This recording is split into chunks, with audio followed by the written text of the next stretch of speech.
Peter Pan, une nouvelle partie. Écrit et enregistré par Céline Galaël.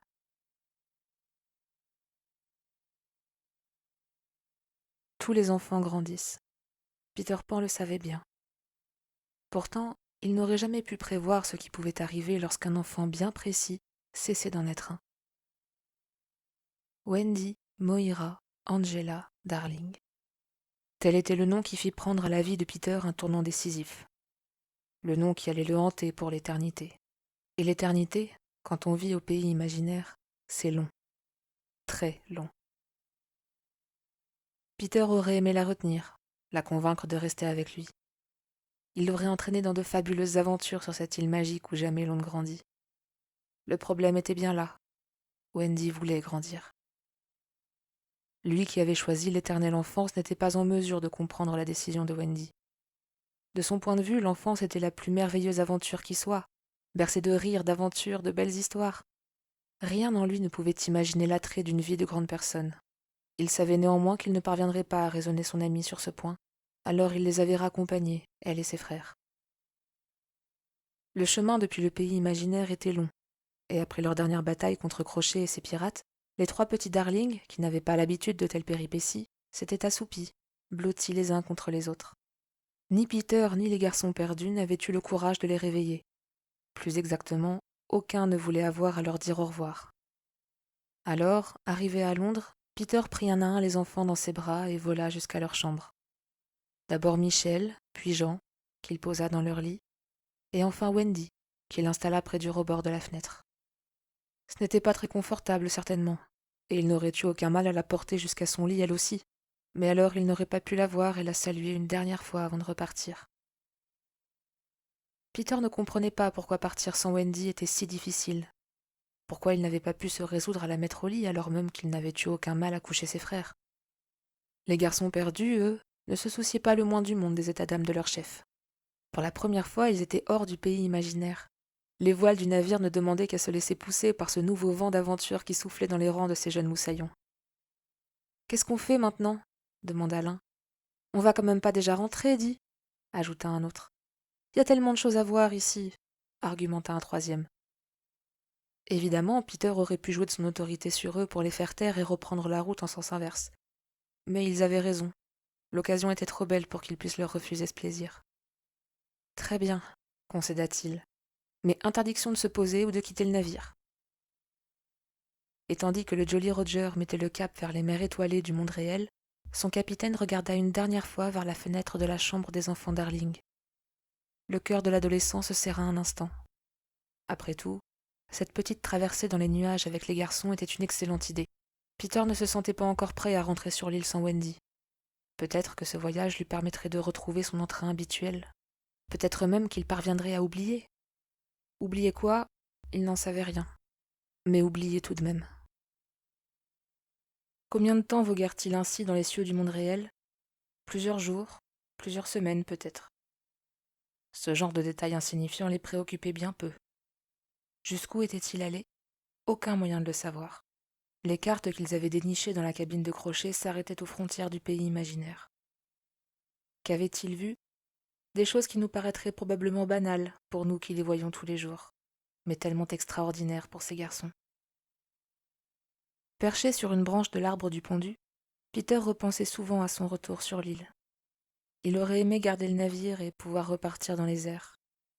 Peut-être qu'alors il aurait pu oublier un peu plus longtemps. Mais les pirates connaissaient l'emplacement de l'arbre, et il avait bien fallu négocier. En échange de l'immunité de leur maison, le Jolly Roger fut restitué au capitaine Crochet. Son dernier face-à-face avec le capitaine lui revenait alors en mémoire, et encore une fois, il ne savait pas quoi en penser. Autrefois, il aurait rusé, il aurait nargué les pirates, il aurait joué de sa précédente victoire pour déstabiliser Crochet, lui aurait demandé comment il s'était débarrassé du crocodile.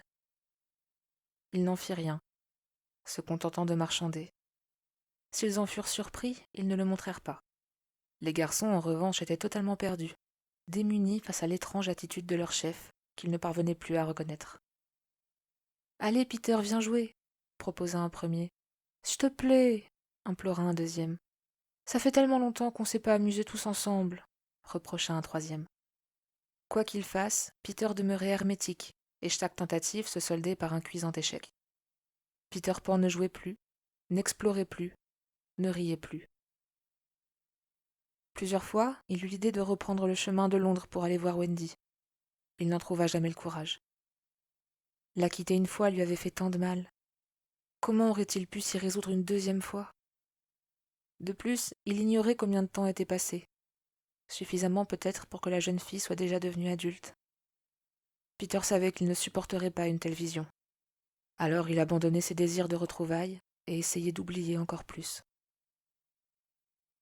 Au fil du temps, il avait pris l'habitude de quitter discrètement le petit groupe. Il errait longtemps dans la forêt, sans but ni destination. Il lui arrivait de se retrouver de l'autre côté de l'île, sans savoir comment il y était arrivé, sans même s'être rendu compte du chemin parcouru. Parfois, il découvrait par hasard un endroit isolé, calme, où il pouvait se cacher des autres.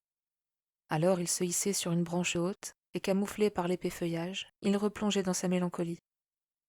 Seule Clochette l'accompagnait toujours. Elle se posait sur son épaule ou s'installait près de lui. Peter ne lui parlait pas plus qu'au garçon. En fait, c'était à peine s'il remarquait sa présence. D'ailleurs, la petite fée autrefois si vive était maintenant parfaitement calme.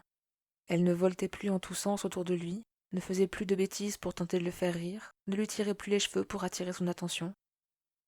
Elle se contentait d'être là, invisible, et le regardait sombrer sans retour possible. Un soir, alors que le soleil commençait à décliner, quelque chose d'anormal sortit Peter de sa torpeur. La lumière de Clochette n'était pas aussi puissante que d'habitude et semblait même clignoter légèrement. « Clochette, ta lumière, qu'est-ce que tu as ?» Il ne fit pas attention à sa voix, devenue rauque à force de s'être tue si longtemps. Pour une fois, il était focalisé sur autre chose que ses tourments. Clochette. La fée fut sincèrement touchée par l'inquiétude de l'adolescent. Elle lui sourit avec une tendresse inhabituelle et posa sa minuscule main sur sa joue. Elle semblait vouloir dire « Ne t'en fais pas pour moi ». Mais comme elle ne dit pas un mot, il ne put en être sûr. À force de côtoyer des fées, Peter savait que ce genre de choses n'était absolument pas normal. Cependant, il eut beau se torturer l'esprit à chercher une explication à l'état de son amie, il ne trouva rien. Et puisqu'elle refusait de lui parler, il prit la décision de s'adresser directement à la reine des fées. Peter était déjà allé quelquefois à l'arbre des fées. Il se trouvait quelque part au cœur de l'île. La fin du jour arrivait rapidement, mais en se dépêchant, Peter pensait atteindre l'arbre avant qu'il fasse noir. Il pourrait alors passer la nuit là-bas, ou demander à une fée de bien vouloir les raccompagner. Peter leur avait demandé si peu de services au cours des nombreuses années écoulées qu'elle ne pourrait pas lui refuser celui-ci, surtout dans ces circonstances. Décidé, il se laissa glisser de la haute branche sur laquelle il s'était perché, en se demandant distraitement depuis combien de temps il n'avait pas volé, depuis qu'il avait ramené Wendy dans sa chambre plusieurs semaines, plusieurs mois peut-être auparavant. L'absence d'appui et le vent dans ses cheveux lui avaient manqué. Les yeux fermés, il savoura cette sensation retrouvée. Elle ne dura pas, cependant. À peine une seconde plus tard, il atterrit lourdement sur le sol. Il lui fallut plusieurs minutes pour se remettre de sa chute. Sa jambe lui faisait mal et une douleur lancinante à la tête lui brouillait la vue. « Je n'y comprends rien, ça ne m'était jamais arrivé avant. » S'efforçant de se reprendre, il scruta les environs. « Clochette !» appela-t-il. « Clo, où es-tu » L'apercevant à quelques pas de lui, Peter se précipita à ses côtés. Du moins, il fit de son mieux pour se traîner rapidement jusqu'à elle. La petite fée était à terre, recroquevillée sur elle-même. Alarmé, Peter l'examina du mieux qu'il put. Elle ne semblait pas s'être blessée, mais avait l'air de souffrir atrocement. Quant à sa lumière, elle paraissait froide, fatiguée, fugace, comme un enfant sur le point de s'endormir qui lutterait vaillamment pour demeurer éveillé. Jamais Clochette n'eût été si mal en point. La situation était grave. Il fallait vite trouver la reine des fées. Peter prit délicatement son ami dans sa main, ôta son couvre-chef et, avec 1000 précautions, l'installa au chaud à l'intérieur. Son précieux paquet attaché à ses habits, Peter se releva et tenta à nouveau de s'envoler. Sans succès. Il n'avait pas sauté bien haut, heureusement, car lorsqu'il retomba, sa jambe blessée céda sous son poids. Il refit plusieurs tentatives, prenant garde à ne pas trop secouer Clochette, mais le résultat était toujours le même. « Bon sang !» s'exclama-t-il. « Pourquoi j'arrive pas à m'envoler ?» Peter Pan n'était pas du genre à abandonner. Il aurait pu passer des heures, des jours même, à faire essai sur essai, chute sur chute, sans jamais s'avouer vaincu. Cette fois-ci, pourtant, il n'avait pas le luxe de se montrer fier ou orgueilleux. Toujours repliée sur elle-même au fond du chapeau de Peter, Clochette ne brillait plus que très faiblement. « Tiens bon, Clo, accroche-toi. » Peter abdiqua. Traînant sa jambe douloureuse, il s'enfonça vers le cœur du pays imaginaire. Depuis combien de temps marchait-il? 1 heure, peut-être 2? La nuit était noire à présent. Chaque pas était une torture et la douleur l'étourdissait. Au bord de l'évanouissement, incapable d'avancer davantage, Peter se laissa tomber à terre. Hésitant, il jeta un coup d'œil à Clochette. Son état ne faisait qu'empirer. Abattu et paniqué, Peter se mit à pleurer. Puis de désespoir, il se mit à hurler. « Aidez-moi » implora-t-il. « Je dois voir la reine des fées. Par pitié, venez m'aider » L'appel déchirant de Peter fut entendu. Rapidement, 2 fées volèrent jusqu'à lui. Elles ne demandèrent aucune explication. L'une d'elles le saupoudra de poussière de fée, puis elles saisirent sa manche et l'aidèrent à voler. Il ne releva même pas que c'était la première fois depuis très longtemps qu'il avait besoin de poussière pour s'envoler. Il était de toute manière bien trop déboussolé pour le remarquer. Lorsqu'il put enfin apercevoir l'arbre des fées, Peter vit que tous ses habitants l'attendaient. La reine, déjà prévenue, vint à sa rencontre. « Que t'arrive-t-il, mon enfant » tintinabula-t-elle. « C'est Clochette, elle ne va pas bien du tout. Je vous en supplie, votre majesté, aidez-la. » Délicatement, il posa la petite fée sur un parterre de mousse confortable. Clochette était à peine consciente, sur le point de s'éteindre. La reine s'agenouilla et lui caressa la joue, mais ne l'examina pas. « Peter, pourquoi as-tu appelé à l'aide? Pourquoi n'as-tu pas volé jusqu'ici » demanda posément la reine. « Je voulais le faire, » assura-t-il, « mais je n'ai pas réussi à m'envoler. » Autour de lui, le silence était total. Tous regardaient Clochette qui luttait toujours, la reine qui caressait son visage ou ses cheveux, et Peter qui cherchait désespérément à comprendre. « Pourquoi vous ne faites rien pour la guérir ?»« Je ne peux rien faire, malheureusement. Son heure est venue. »« Quoi ?» s'affola l'adolescent. « Mais pourquoi? Non, il faut faire quelque chose, il faut l'aider. » « Personne ne peut rien faire pour elle. » Et comme Peter s'apprêtait à implorer à nouveau, la reine le coupa. « Les explications peuvent attendre. Pour le moment, ton ami a besoin de toi. »« Mais la lumière de Clochette va s'éteindre d'un instant à l'autre, Peter.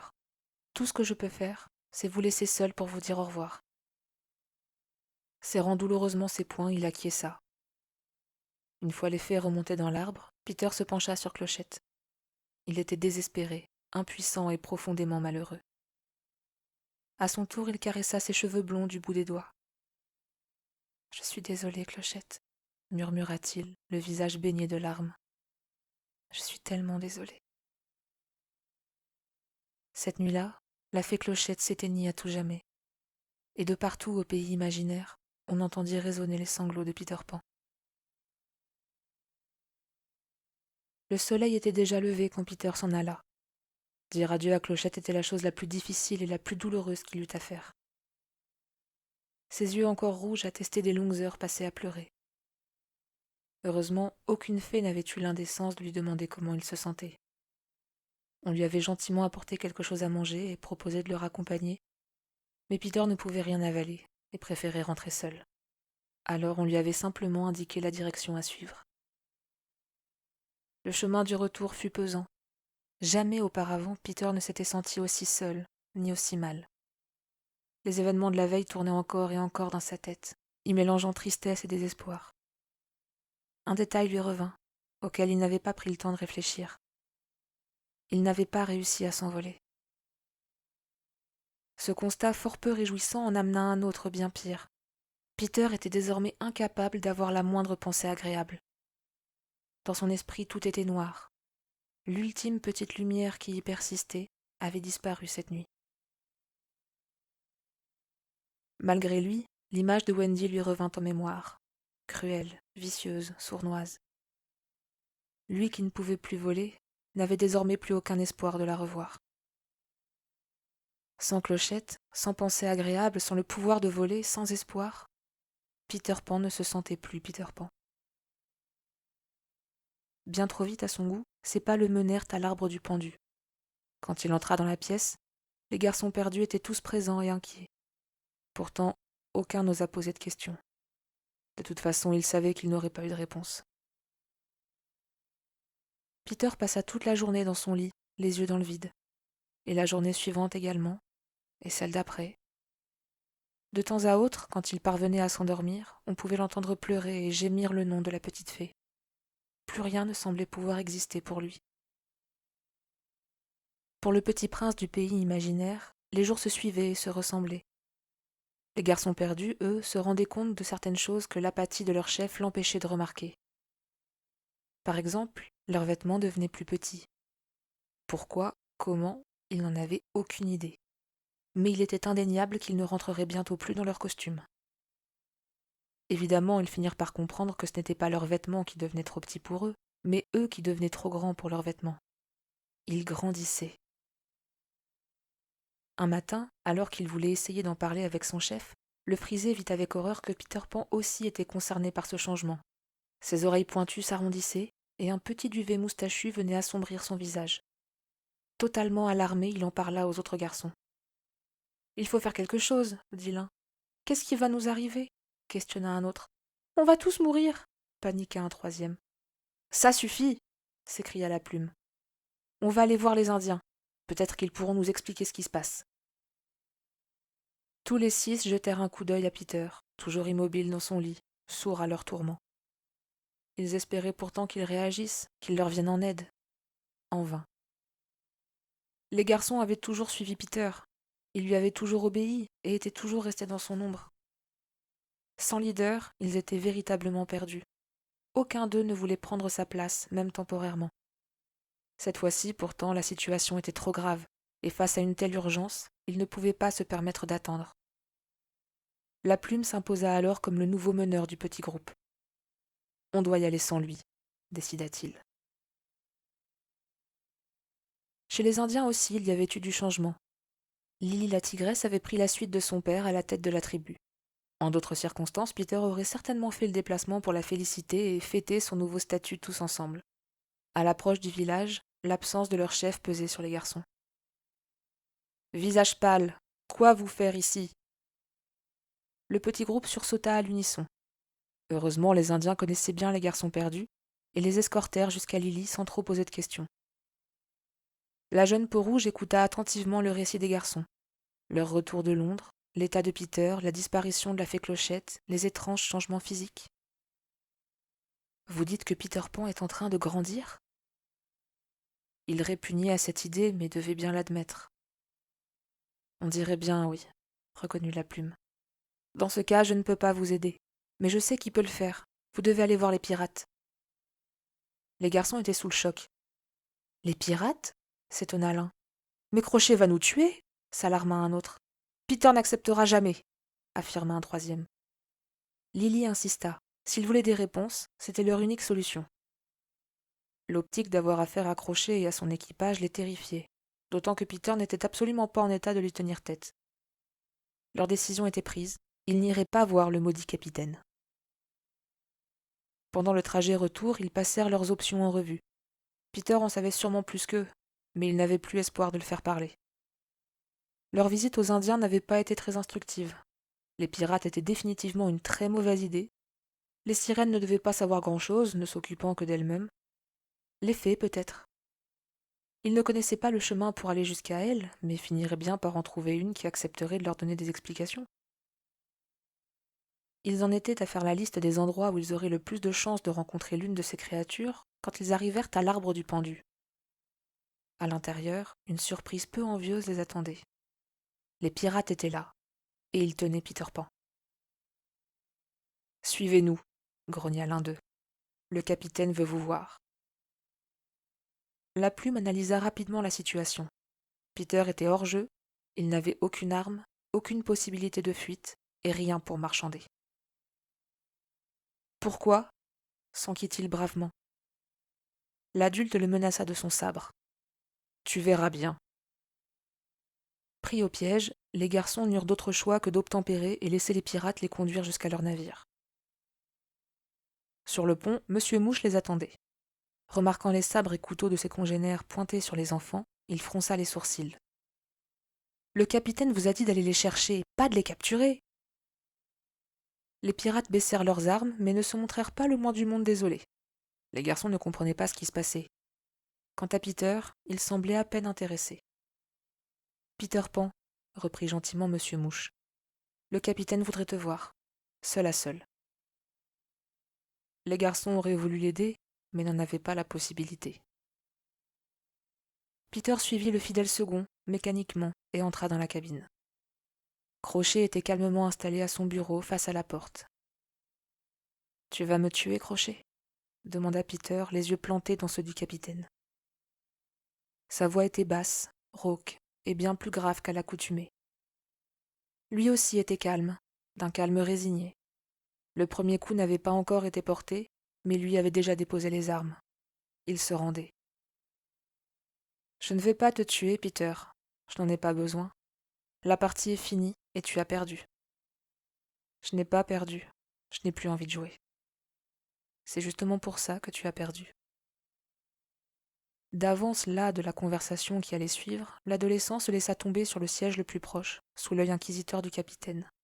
« Tu as vraiment mauvaise mine, mon garçon. » Son ton était doux, presque amical.